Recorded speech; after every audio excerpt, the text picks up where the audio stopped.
Welcome to the Paradigm Shapeshifter Show. This show is all about shifting perspectives to create space for new ideas, solutions, and options. I talk to what I call paradigm shapeshifters. Amazing people who have changed their lives by embracing the unexpected and unpredictable. Call them rebels, eccentrics, divergents, or troublemakers. They all have that spark of genius and they're happy to let you look at the world through their eyes. In this episode, a conversation with the amazing Caroline Cousins. Caroline is an experienced mentor and inner transformation guide with over 27 years experience in a therapeutic field and a strong corporate background. Caroline works very uniquely and intuitively with her clients as she guides them through powerful and dynamic inner transformations at deep subconscious and energetic levels. She's a qualified clinical and transpersonal hypnotherapist, past life regressionist, theta healing practitioner, Reiki master teacher, EFT practitioner, and NLP master, as well as a whole host of other notable healing modalities. Caroline Cousins, my dear friend, you are one of my favorite people in the world. I can truly say that. And I am so happy to have this conversation with you today. And the reason I asked you to have this conversation with me is because you have this one-liner which I totally love, and that is the line, "There is always a way." And I'd love to dive in this line with you because, of course, coming to that realization, there is always a way, means there's probably a background story to it. So I welcome you to already start sharing your insights on that sentence, "There is always a way," because I love that sentence. We should all live by it. Yeah, no, I totally agree. Well, Patty Post, you're one of my favorite people in the world too. So a bit of a mutual appreciation going on there. There is always a way. Yeah, it seems to become more prevalent in my life saying that over the last several years, especially in the last few years, with all the chaos going on in the world at the moment. And I suppose I'm one of those people that I've never really given up, although I felt like it, like so many people in the world, I felt like giving up, but there is always a way around perceived obstacles, and yourself, I've given that to you before, that line to you before. There is always a way in acquiring your property. Yes, and then look, I'm here. I know. And maybe just for the audience, I live in this cabin in the woods, and it was quite a process to get here. And Caroline was one of the people helping me to keep the faith. And she was always telling me there is always a way. And indeed, there was a way which we didn't think of. So yeah, life is full of surprises. So thank you for that. Yeah. Yeah, it is. And I come across a lot with clients, and people can get very despondent in this this climate that we're in at the moment, and especially all the mental health problems that have been coming up in the world. But for me, there's, when you're presented with an obstacle and it just seems like I can't get over it for whatever reason, that's when that philosophy always sort of kicks in. There is always a way around something, because we are co-creators of our environment, are co-creators of our consciousness and all of the experiences, and because we have certain perceptions about things, including all the systems that we operate under in the world, there is always a way to get around stuff, no matter how it appears. And it isn't about doing anything illegally or anything like that. It's sometimes you have to accept, well, okay, that's maybe not the right direction for me, and accept it and take it on the chin and use it as experience and move on. But I've found that the vast majority of times that it's worth exploring other options, other methods, other ways to get to the goal that we want to get. And I live by two philosophies in life. One is shit happens, and it does, so accept it. It is what it is. And two, there is always a way. So there's always a way around, particularly with mental health, which of course I work a lot with people's subconscious and energetic programs and so on. So there's always a way around perceived obstacles when we recognize that we are empowered beings and we are co-creators of our own consciousness. So I love that philosophy. There is always a way, and there is always a way, always. Yeah, but it's, I think, and of course, because anybody hearing this sentence, there's always a way, will probably nod their head. Yeah, of course. But we tend to forget once we hit this obstacle, this bump in the road, and it's hard. I mean, even, you know, you named the example of us acquiring the property, and although it seemed fated, destined that we would live here, somehow I got caught up in the obstacle. And you know, and even the sentence, there's always a way, can actually cause even irritation. Yeah, but what is the way? You know, so it's and I guess that's just the human experience, because in the knowing, we would probably nod our heads and say, yes, there is always a way. Yes, there's always a way. But then of course always comes, but how? You know, and people get so caught up in the how. And once we truly hit an obstacle, still living by there's always a way, I think that's for most people the most challenging part, I would say. Well, I think it's because we live in these, we live such a lot with self-limitation, and we live culturally with, this is the system, these are the rules that you live by, and this is the way it's going to be. And if the door is closed in one particular direction, we are culturally indoctrinated really through dogma to accept that's it, end of road, you'll have to think about doing something else or try something else. And I don't buy into that, and I've always been quite rebellious, as you know, and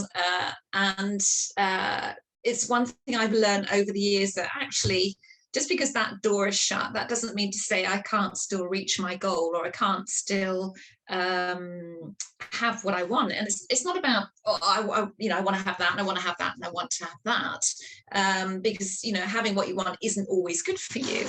But it's about exhausting every possibility before you decide, well, maybe we'll have a look at in another direction. And I think we deny ourselves our own empowerment, really, our own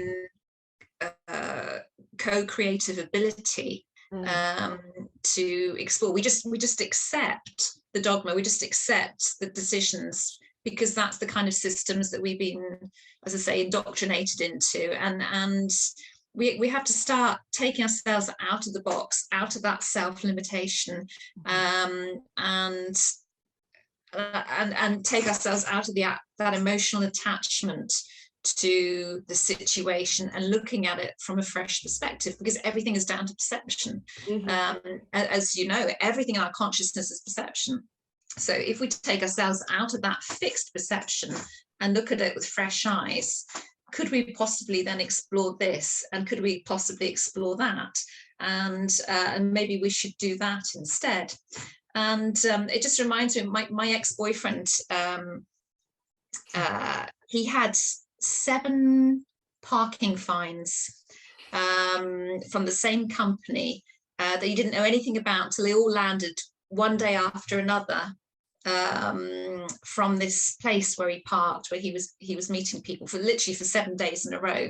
And he was absolutely shocked because he thought that, you know, he'd put in place necessary registrations and stuff, and they wanted £700 from him for being in this place for 7 days, and he was just going to resign himself and just accept it and pay it. And I stepped in and said, no, there's a way, there's a way around this. And we contacted the business, and then we got in touch with the company that issued the fines, and we appealed through it, and we looked at it from a different perspective, and we told them what was going on, and eventually didn't have to pay anything. So, you know, that's just a very, very simple example, but this happens again and again and again in my life, and people I'm connected with it, and they come up against this obstacle, they're going to give in, they're going to just accept the system for that's what it is. And if we just take ourselves out and look at it from a fresh perspective, sometimes the answers come to us, the different directions come to us. You know, we take ourselves out of that emotional attachment to the situation, and it becomes much, much clearer in itself. Yeah, and I think you bring up an important point, which is I think very, very dominant right now, and actually people are waking up to this idea that they're so much more powerful than they think they are. Just in accepting all the system and accepting everything is in a way keeping us smaller than we really are, and the resourcefulness is really our birthright.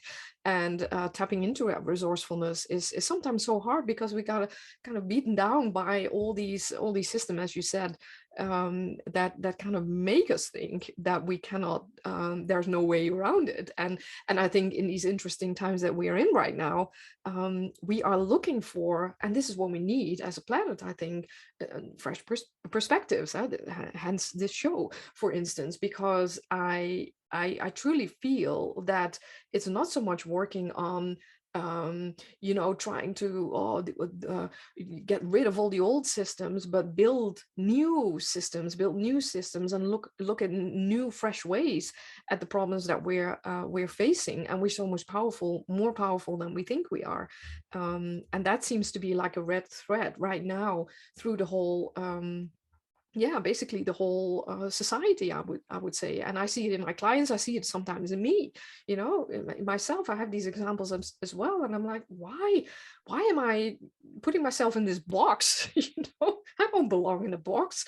Nobody belongs in a box. It's not, you don't have to be a rebel by nature to actually step out of whatever you think you are.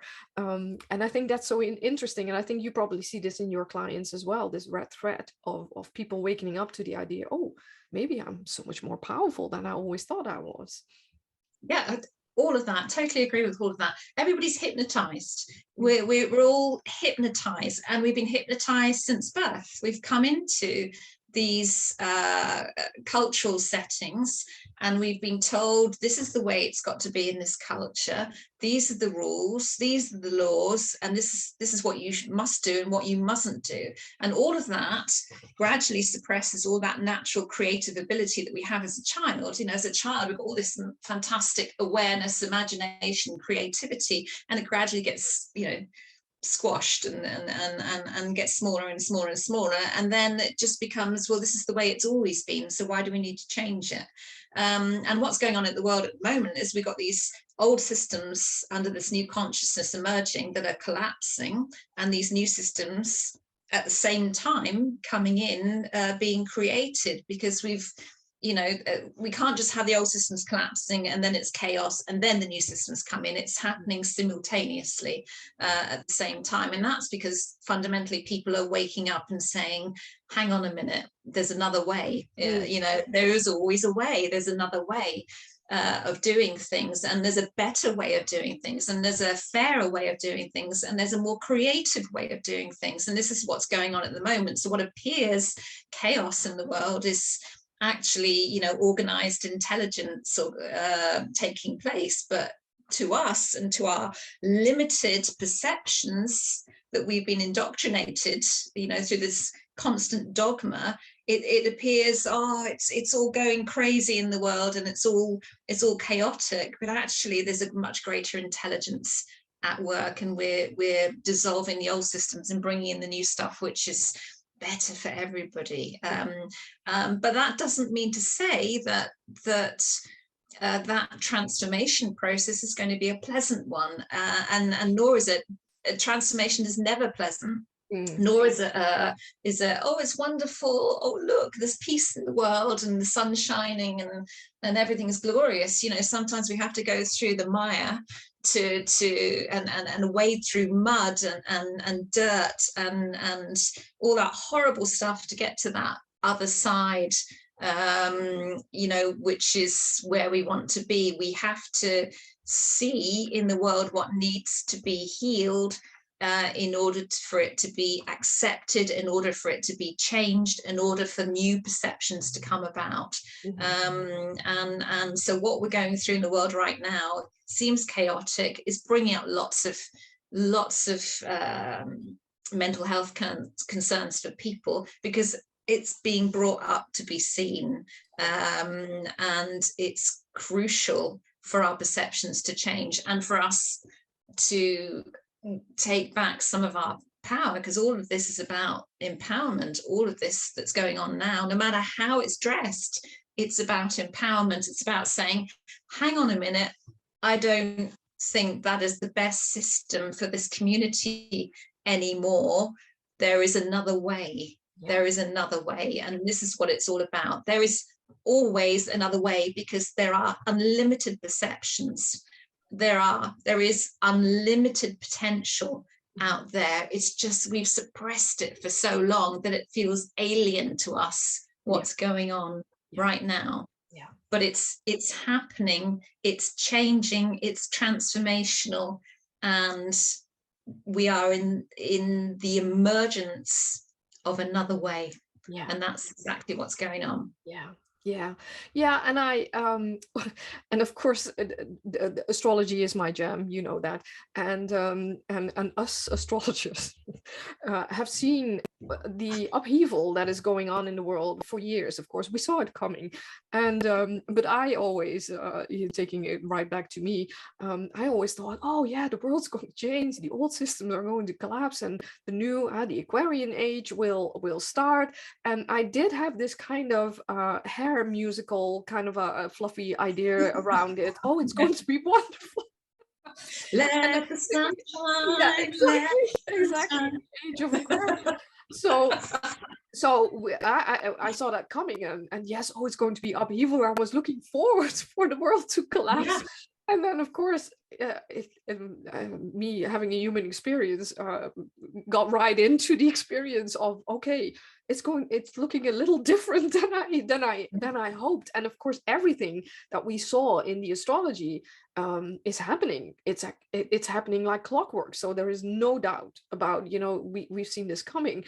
But of course, the way we experience it and the way we handle it is something that we cannot, well, at least I cannot get that from the chart. I always calibrate someone's consciousness once I speak to them. You know, I can see what the potential is and I can see what the cycles are, but you know, you have to calibrate the consciousness once I speak to the client, and the same is for me. So I was truly, and in a sense, it's totally different than I thought it was, and not because this is what is happening. I always knew it was going to happen, but going through the experience actually almost makes it.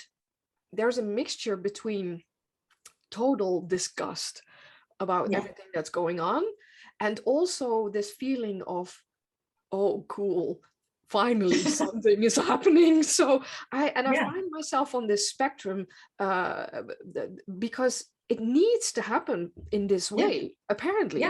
And so you can't have a massive significant transformation process and go from A to B overnight, and it's all sun and roses and everybody loves everybody and everybody's living in happy communities. It just doesn't happen overnight. We have to see the ugliness of what's going on, and half the issues out there, interesting what you were saying, is about our expectations of how it should be, and that's the same for every aspect of life. We have expectations.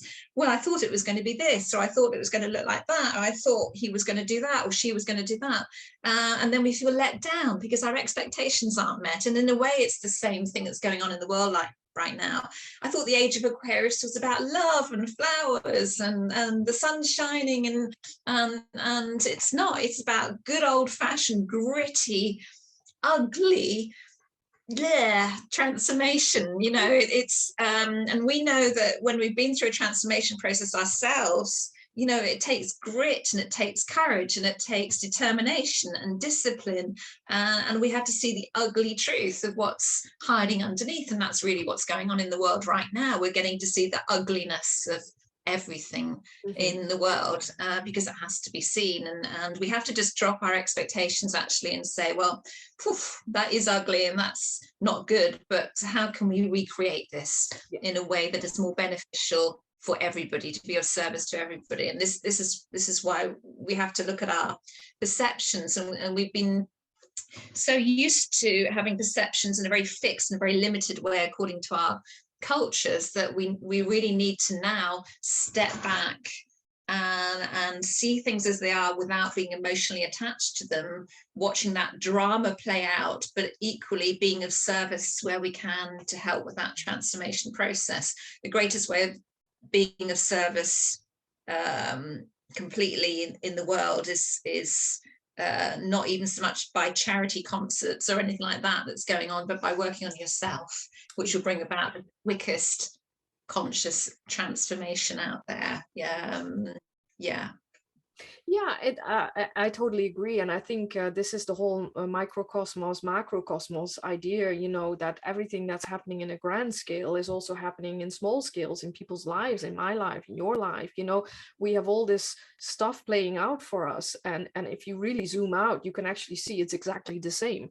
The energetics underneath are exactly the same. We're all grappling with the same. So and I truly feel just as you that and I think that's what our work is about, to really work on ourselves and help other people to see themselves for who they truly are, and see, okay, what are these layers of not self, and what are, you know, where is that true essence that really resonates? And for me, this is not about telling people they're all great and fantastic. I think they are, to be honest, but it's about really waking up these sleeping dormant layers of potential, and to me that's not even about, okay, now you have to start doing this. It's about, now you have to start being this, you know, and really accept that as being instead of doing.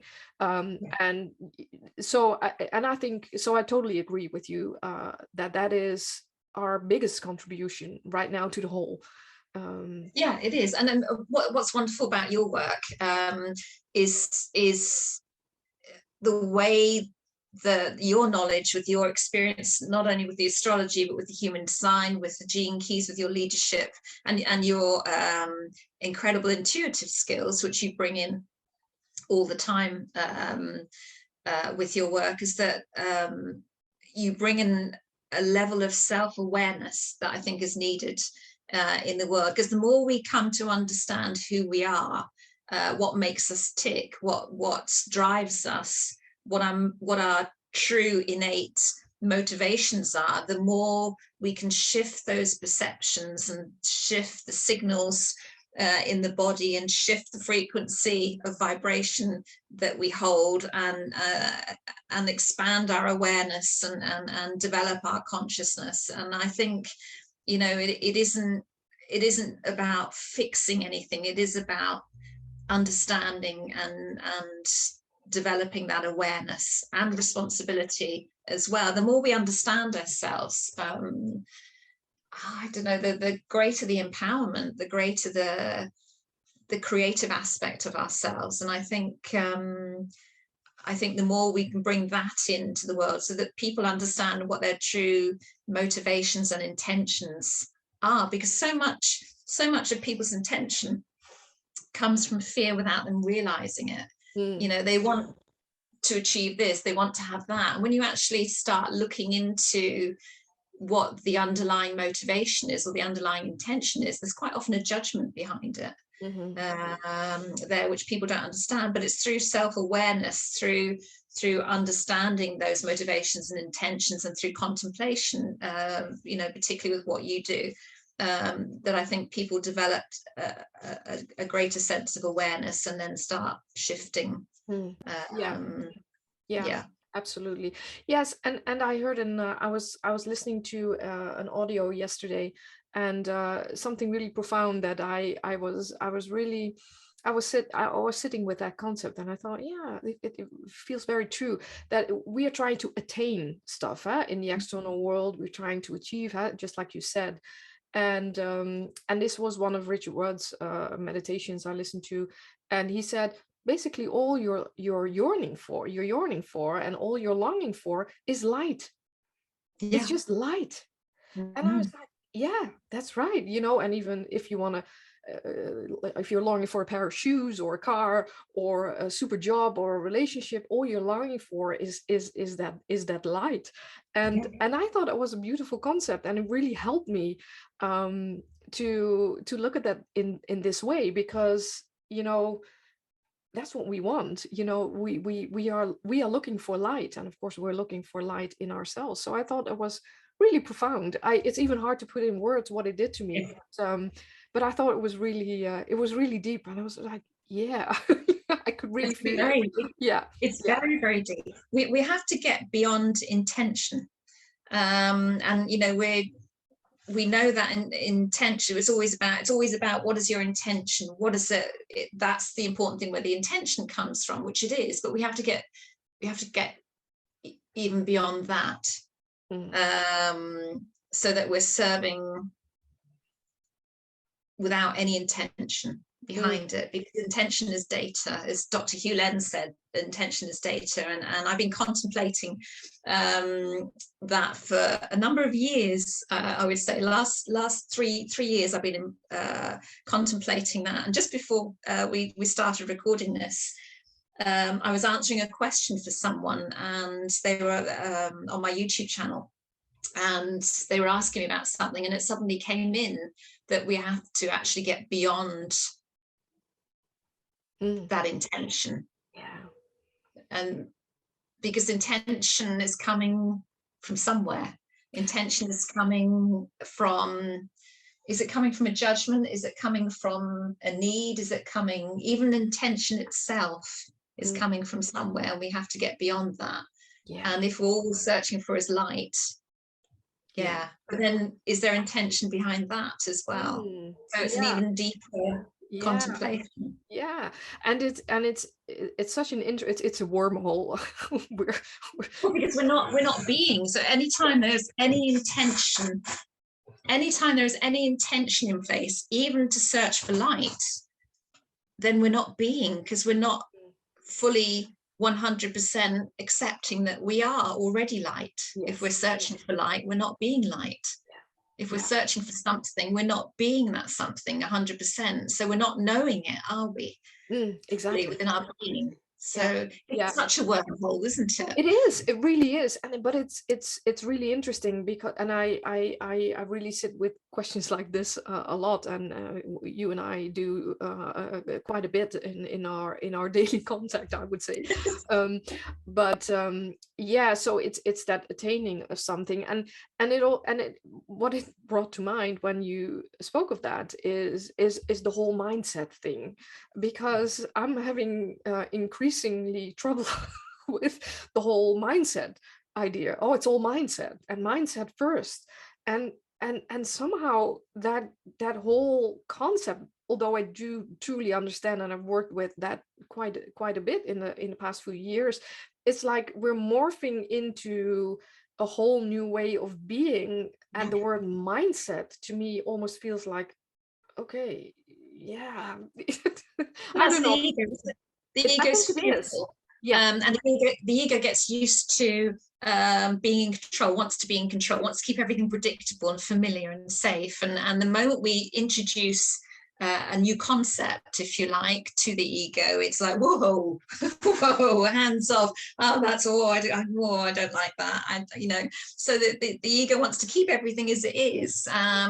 But we are morphing. That is the word. We are morphing into a newer state of consciousness, a more expansive state of consciousness, and with that becomes new thoughts, new awareness, new approaches, new perceptions, new and unfamiliar ones, where the ego will try and pull you back to what is familiar. So it becomes almost an internal conflict going on, and sometimes we have to trick the mind a bit in order to carry on contemplating that process, because it is all part of that awareness and that journey. And I think that's the thing to remember as well, is if we don't get it yet, that's okay. There's no time limit on these things. There's no, just because someone that you're friends with maybe understands it a bit more here and you don't, or you have a different opinion, it doesn't matter. It doesn't matter. It's all a process. And I guarantee that whatever you're thinking now, you'll be thinking something completely different in 2 or 3 years' time, because we're all going through that process of differing awareness, changing awareness, and so whatever we're struggling with now, we won't be struggling with maybe in a year's time, or 2 years' time, or 3 years' time. We'll have a different understanding.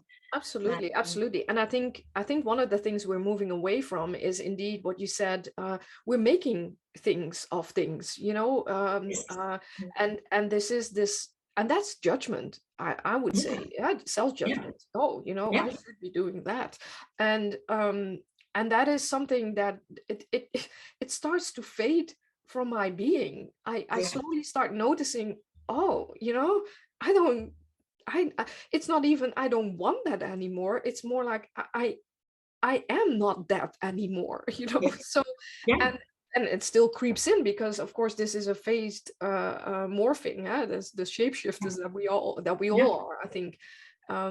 But it's that and I think judgment is a good word, because the judgment, it's the comparison, and it's the, oh, I should be this, or I should be doing that, oh, I really should be, and I think it starts to fade from us, and I hope it's true for the whole planet, because that has given us some hard times in our lives, I would say. It is. I mean, ego operates by comparison, and it is all judgment, and we are our own worst judges, and we are all our own harshest critics as well. So it is a letting go of that attachment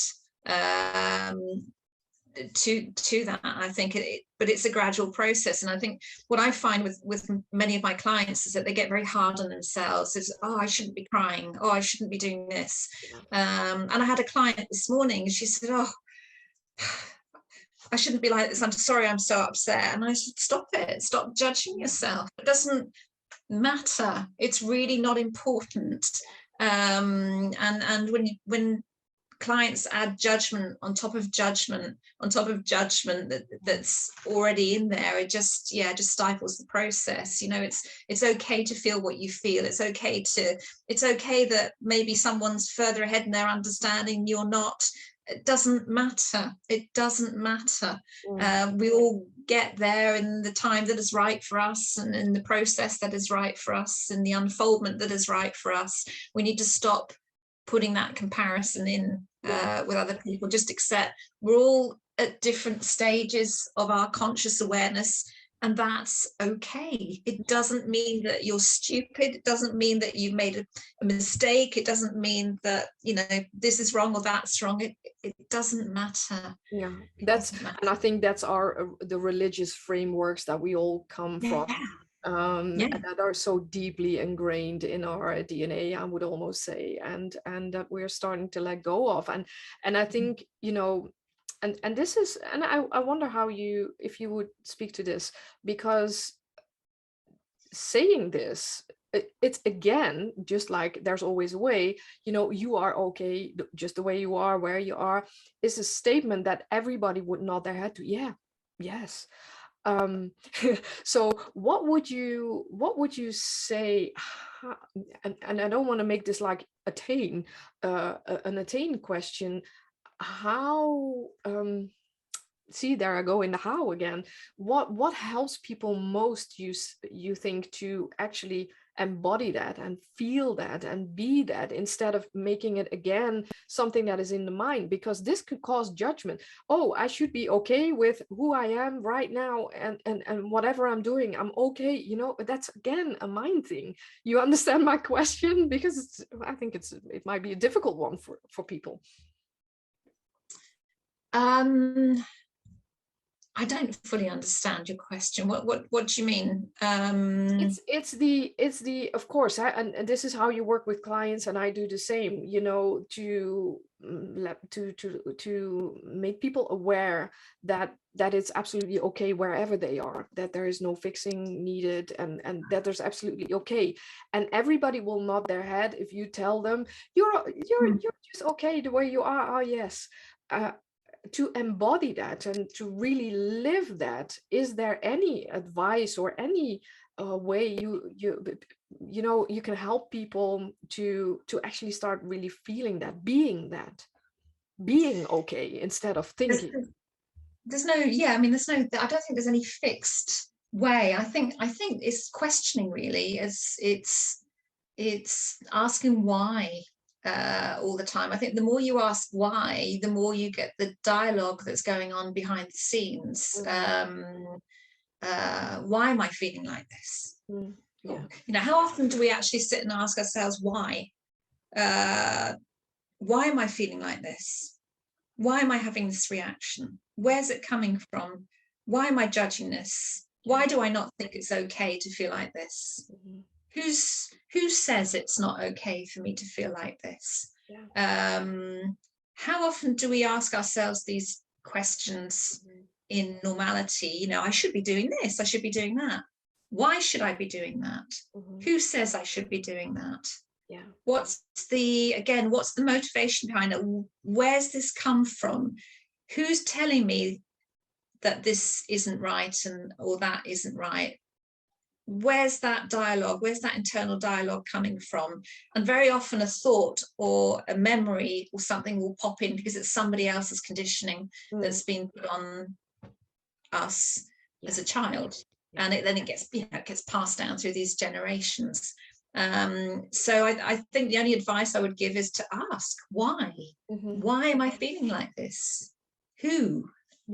And I even think, because it requires a couple of layers of questions, because if the first why question, why am I feeling like this, it's because he did, so first you get that superficial layer of what we think it is about, but it really is about a few layers deeper. So we have to really allow ourselves to question the 5 times why in this world, to actually dive deeper into that why. And I remember what I used to do when I was still a trainer, and I had this training group, and I did an introduction round, and then I asked everybody, okay, why are you here? And then everybody said, oh, I'm here because this and that. And then I did a second round, and I said, okay, and now tell me, why are you really here?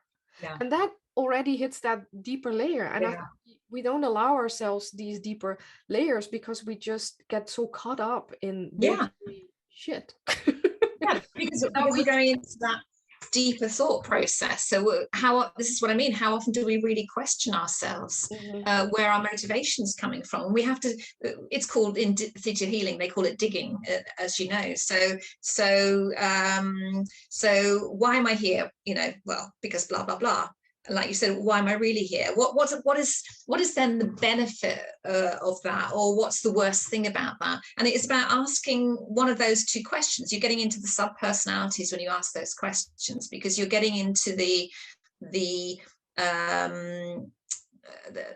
like the devil and the angel, the dualities of that thought process, the benefits of it and the worst things, until you can't go any further.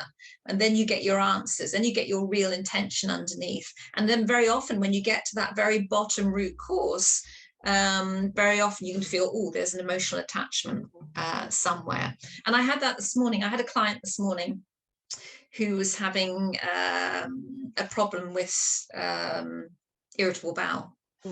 And I've had that myself, so I know what I know what that feels like. And she was starting to get anxious about traveling, and I thought there's something going. I could feel into her energy, and she was talking away, and I thought, no, there's some trapped emotion there going on.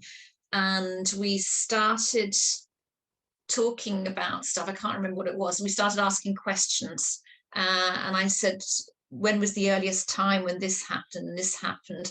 And then suddenly these memories started coming in, and we started using some EMDR with the memories, and all of this emotion came out of nowhere. And when we explored it, when we explored the questions around it, we could see the clear links that were going on between something that happened in childhood, that the mind had filled in the gaps and created something out of nothing. And then we were able to shift the blocks that were there. And it was wonderful, actually. It was absolutely wonderful. So we never really allow ourselves enough time normally to ask those questions, and which is, you know, in spiritual speak would be to go in internally and ask the questions why, and keep digging deeper and deeper and deeper until you get to that root cause and that root intention, that root emotional attachment, because we allow ourselves too much to get distracted. Oh, there's another text on WhatsApp. Oh, there's some music I want to hear. Oh, there's something to do over here.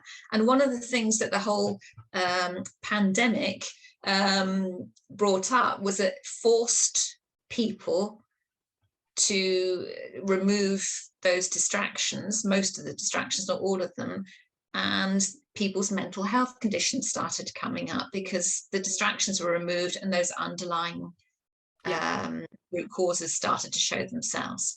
And that's why now there's this huge mental health thing going on in the world, because it forced them to look at what was underneath. So so I think the biggest advice to give would be question rather than dogmatically doing what you've always done.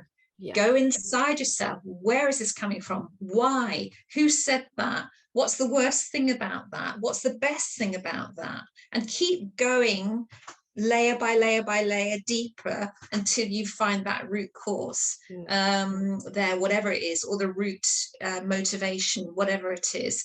And then you'll gain, not only sometimes just by discovering it, you can bring about this huge change in awareness. And sometimes that's all people need. Other times you need people like, me to just assist with that process and move it along a bit quicker. But there's all sorts of tools available now to help people. Yeah, absolutely. And I think there's a lot that, and this is something, and this would be the last theme I want to bring up here, because that's always something I feel that people, and this is about the whole fixing idea. So we want to move away from, okay, there's something that needs to be fixed, which I think is very much true. It feels true for me, but there is stuff that can be shifted. Which is to me something different than fixing. And you happen to be in the area of shifting. This is what you do for a living. You are really helping people to shift these layers, and to me that feels different than trying to fix things. And could you speak to this subject, because I love and it's what you do as well. It's what we are doing in our own specialist areas. So I've gone from I've been doing this a long time, as you know, and I've gone from calling myself a healer or a therapist to what I now call myself, which is an inner transformation guide, because it's my work is when we come from a perspective of I need to fix this, then we're coming from a perspective that we're broken in some way, that there's something wrong with us. It's a judgment again, and it's not about. it isn't about fixing what's wrong with me or anything like that. It's about shifting the awareness around it. And this is the problem when I say, you know, we add judgment to judgment. We've got a judgment going on, which could be, it's my fault, I am to blame, or I felt let down, or I let these people down. And then as soon as we say, well, that needs fixing, what we're doing is we're putting a judgment on top of that already existing judgment. And that's just compounding things. That's adding to the problem. And the more that you see yourself as broken, the more that you see yourself as in need of fixing, the more the universe, through the law of correspondence, is going to match that vibration and keep bringing you more stuff to fix. But the more that you shift that awareness of, well, I can see that I added that judgment to that situation because I became emotionally attached to that, and I made a judgment out of that situation, but now I have a greater understanding and I don't need that anymore, because now that I've understood that better, I'm unlikely to make that same choice again. So I have a much greater awareness of what's going on, so my vibration changes. I'm not seeing myself as broken in need of fixing. I'm seeing myself as having a greater understanding. The vibration that you're sending out of that is, I have a greater understanding. The universe matches that through the law of correspondence and brings in more expansive, more creative, more intelligent experiences to match that. But if you're always going to see yourself as broken or having a problem, or I never get anywhere, or this always happens to me, the universe is just going to keep on matching that vibration all the time. So there is a subtle difference between the two, and why I don't call myself a healer anymore. I'm not here to heal. I'm here to guide you through that process of self-awareness in the same way that you are with what you do. It's a different approach, but it's you know, we're all working as big teams, people like us in our specialist areas, to shift the consciousness. That's what we're here for. I absolutely love that explanation, and I think it's a really gem to really keep close to your heart. I think to look at the way we're going through this massive consciousness shift, to look at it in this way, because it's so easy still to fall into the trap of the judgment and you know, the whole idea of fixing. And I truly believe that people are so powerful to also be able to shift their own stuff. And sometimes it's just great to have a guide or somebody helping you, you know, along this path. But we are so much more powerful than we think we are. And the whole idea of, oh, I need an external person to fix me or to help me. To me, it feels like, and this is the way I love to work with clients, to just explore, you know, to just have a journey together, a voyage, you know. It doesn't have a real destination, but let's explore this together, because two people see more than one. And I agree. And I'm not putting myself into a position of, oh, you know, I know how things work, because no, I am a human being, and I love exploring these pathways with people. And I think you work exactly the same way.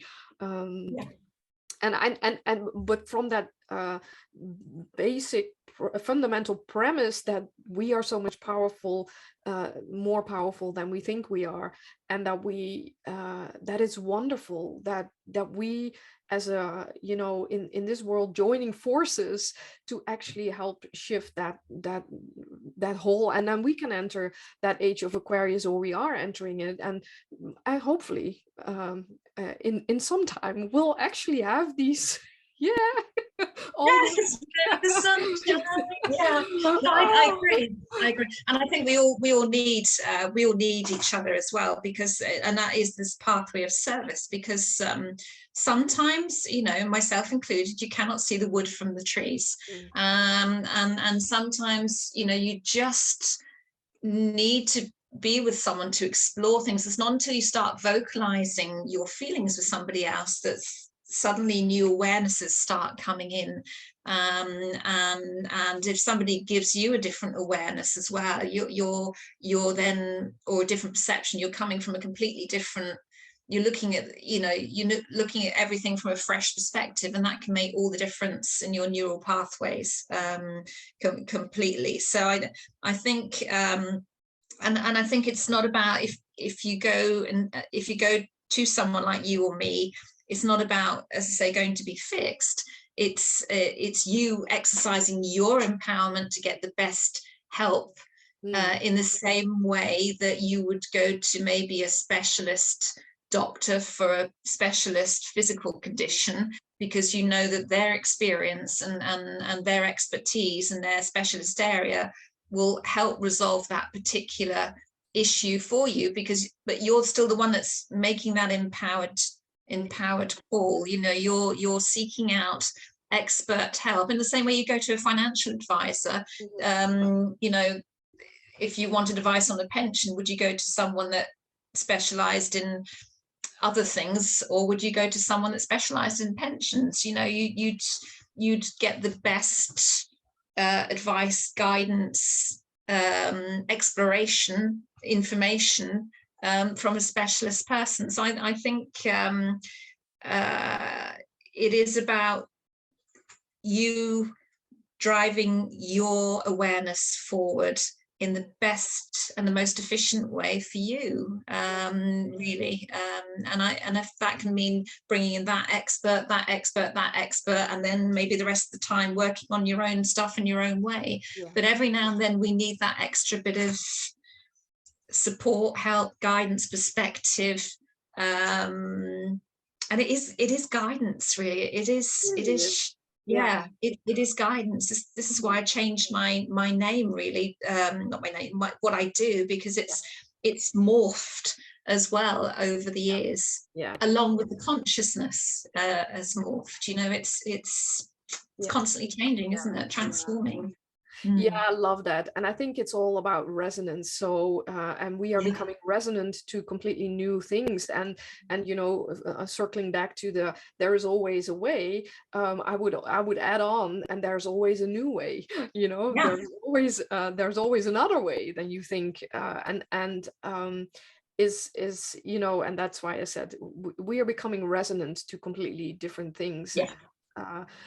Whatever can shapeshift us out of our old resonant patterns and into the new. That is what I wish for this world, because whatever I do for me, whatever you do for you, and everybody who looks at this and listens to this, whatever they do for them, we're doing it for the whole. And that is, to me, that's why we are doing this together. And that's I absolutely love that, and loved talking to you, Caroline. We can talk for hours. I know.